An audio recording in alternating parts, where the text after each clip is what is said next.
Hi friends, welcome to our channel.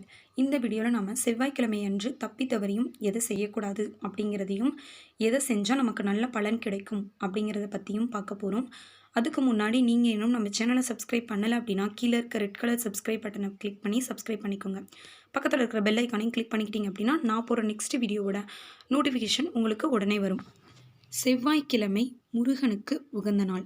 யாகம் செய்தால் கிடைக்கும் பலனானது செவ்வாய்க்கிழமை அன்று மௌன விரதம் கடைபிடித்தால் கிடைக்கும் என்ற ஐதீகம் உண்டு. செவ்வாய் யோசிக்காமல் விரைவாக செயல்படக்கூடியவர். செவ்வாயன்று நாம் செய்யும் செயல்கள் அனைத்தும் தொடரும். ஆகையால் கடன் வாங்கியவர்கள் செவ்வாய் அன்று திருப்பி தந்தால் மீண்டும் கடன் வாங்கும் நிலையும் ஏற்படாது. செவ்வாய்க்கிழமை பூஜை செய்வது நல்ல பலனை தரும்.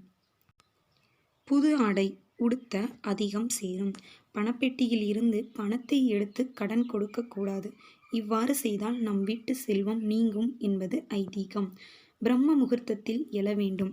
தாமரைப்பூ, பசுவின் சாணம், சங்கு வீட்டில் இருப்பது நல்லது.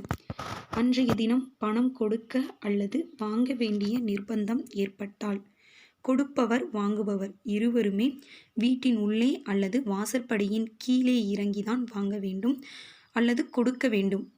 வாசற்படியில் நின்று கொண்டு வாங்கவோ கொடுக்கவோ கூடாது. அம்மி, ஆட்டுக்கல், உரல் இவற்றில் உட்காரக்கூடாது. பால், தயிர், உப்பு, ஊசி இவற்றை பிறருக்கு கொடுக்கக்கூடாது. ஈரத்துணியுடன் பூஜை செய்யக்கூடாது. செல்வம் நிலைத்து நிற்க வீடுகளில் வெள்ளை புறாக்களை வளர்க்கலாம். செவ்வாயன்று 5 முகம் கொண்ட குத்து விளக்கு ஏற்றி திருமகளை வழிபட வேண்டும். விளக்கை தானாக அணைய விடாமல் புஷ்பத்தை கொண்டு அணைக்க வேண்டும். இரவில் வீட்டை பெருக்கினால் குப்பைகளை வெளியே கொட்டக்கூடாது. மொட்டையடிக்கவோ முகச்சவரம் செய்யவோ முடி வெட்டவோ கூடாது. மங்கள பொருட்கள் வாங்குவது நல்ல பலனை தரும்.